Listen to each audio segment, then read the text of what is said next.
and welcome to Study English IELTS Preparation. I'm Margot Politis. Today we'll look at the IELTS speaking test. There are 3 parts to the test. Each part has a particular purpose. The examiner will record the interview to ensure the test is to standard and conducted fairly for all candidates. Let's watch someone begin their interview. Good morning. My name is Maria. What's your name? My name's Sanjay.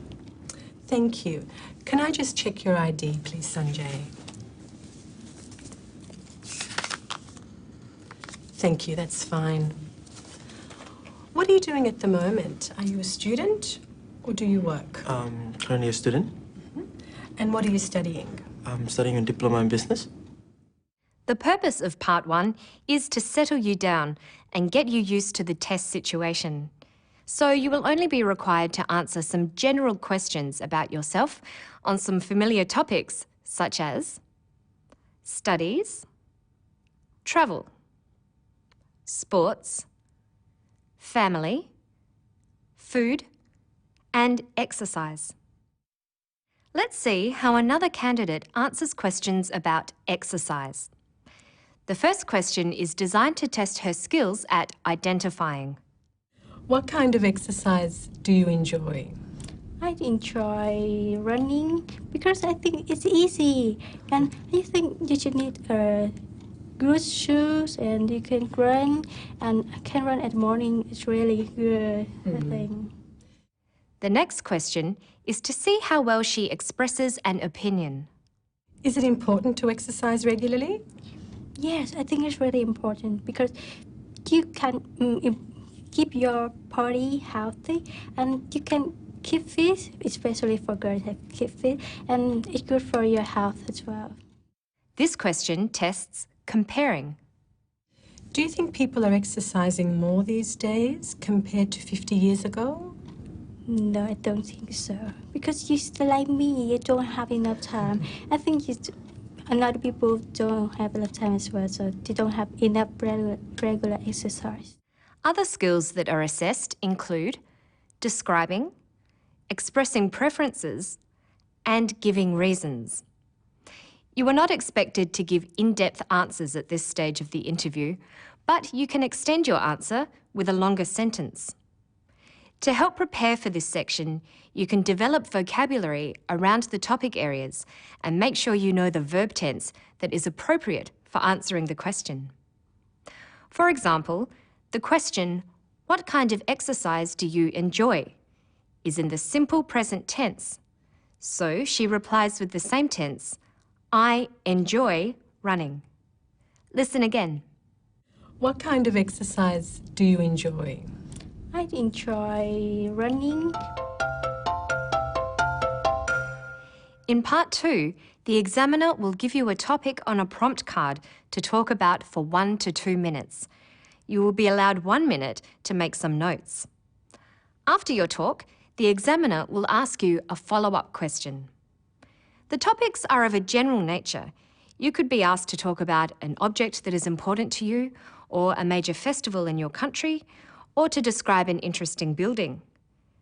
Let's see how the interviewer introduces the second part of the interview and how the candidate prepares for the talk. Now, I'd like you to talk for 1 to 2 minutes on a topic that I'll give you. Sure. You have 1 minute to prepare and make some notes to help you. Do you understand? Yes. Okay. Well, here's a pencil and a paper for making notes, and here is your topic. I'd like you to describe a holiday or vacation you took recently. Sure. This is what was written on the prompt card she gave him. Describe a holiday or a vacation you took recently. You should say where you went, who you travelled with, what you did, and explain why you enjoyed your vacation. Think of 2 or 3 things to say about each prompt and write down words that will help remind you of what to say. Let's look at what he wrote.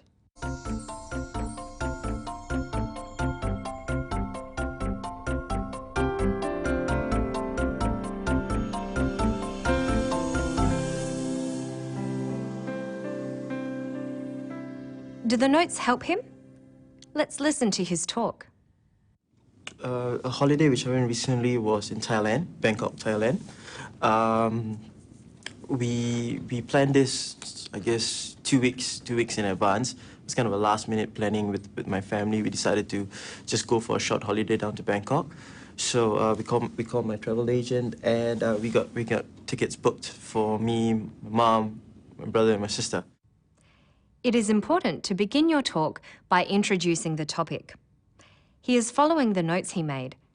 For who, he tells us, we got tickets booked for me, my mum, my brother, and my sister. For what, he talks about shopping. We went to 2 shopping malls. One of the malls called Big C. Big C, yeah, that was the mall. So the mall was very clean, and I was surprised. It was very clean, very big, very big, very clean and all. So that was just a normal shopping center. Then over the weekend, we decided to go and visit this big weekend market in Bangkok itself. So it's called a big weekend market. It had like 1,000 over stalls. It was this big, humongous place. So what we did, we spent our whole time there shopping. For why, he tells us what a wonderful experience it was.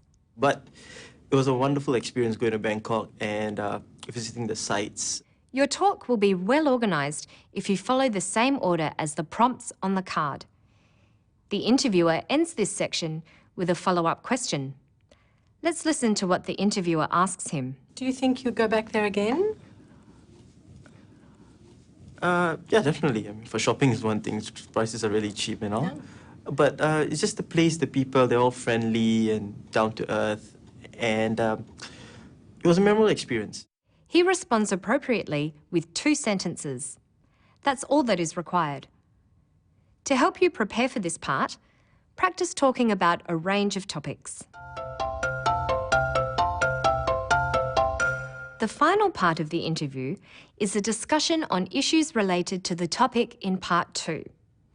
The examiner will be assessing your ability to develop ideas in some depth. Let's see what kind of questions he was asked and how the discussion is introduced. Okay then. Well, you've described a holiday you've been on, and I'd like to ask you a few more questions related to this. Sure. Is it important to travel and take holidays in different places? Yeah, I feel it is important. Reason being, you're exposed to different cultures, you're exposed to different kind of people, how do they behave, and you get to see a lot of things. If you just take a holiday in your own country or somewhere nearby, you won't really get to see the world, I guess. See how people behave and all. By asking him, is it important to travel? She is testing whether he can express an opinion. Next, she sees if he can speculate. Are people travelling more these days, do you think? Yes, definitely. As you can see nowadays, there's budget airlines where airline prices all become so cheap so that they can visit more places and go to other countries. Then she asks a question designed to see how well he can compare. Is it better to travel alone or in a group?